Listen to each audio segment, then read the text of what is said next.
35 years male patient. He complains stiffness in his back region. ఈ కేసులో chiropractic ఎంతవరకు result ఇస్తుంది సార్? ఇతనికి బ్యాక్ స్టిఫ్నెస్ రావడానికి చాలా రీజన్స్ ఉంటాయండి.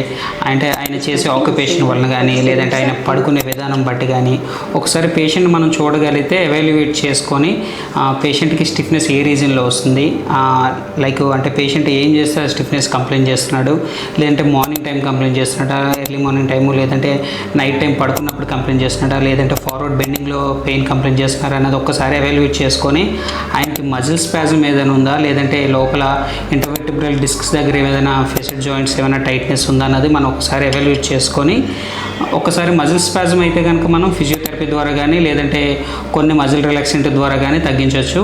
కానీ ఇంటర్వర్టిబ్రల్ డిస్క్స్ దగ్గర కానీ, లేదంటే ఫెసెట్ జాయింట్స్ దగ్గర కానీ స్టిఫ్నెస్ ఉన్నట్టయితే కనుక మనం కైరోప్రాక్టిక్ అప్రోచ్ ద్వారా మనం పేషెంట్ని ఒకసారి సుపైన్లో పడుకోబెట్టి ఒకసారి మొత్తం ఎవాల్యుయేట్ చేసుకొని ఏ రీజన్లో పెయిన్ బాగా కంప్లైంట్ చేస్తున్నాడు, ఏ రీజన్లో స్టిఫ్నెస్ బాగా కంప్లైంట్ చేస్తున్నాడు అని చూసుకొని మనం ఇచ్చే హై వెలాసిటీ మ్యానిపులేషన్స్ థ్రస్ట్ వలన అతనికి స్టిఫ్నెస్ అనేది ఇమీడియట్గా, ఇప్పుడు కైరోప్రాక్టిక్ సెషన్ ఒక 20 to 30 minutes చేసామనుకోండి మ్యానిపులేషన్స్, ఇమీడియట్గా బెడ్ నుంచి కిందకి దిగేలోపు పేషెంట్ వెంటనే రిలీఫ్ పొందుతాడు. సో కైరోప్రాక్టిక్ వలన ఇలాంటి స్పైన్ స్టిఫ్నెస్ కేసెస్ అనేవి చాలా బెటర్గా రిజల్ట్ ఉంటాయి.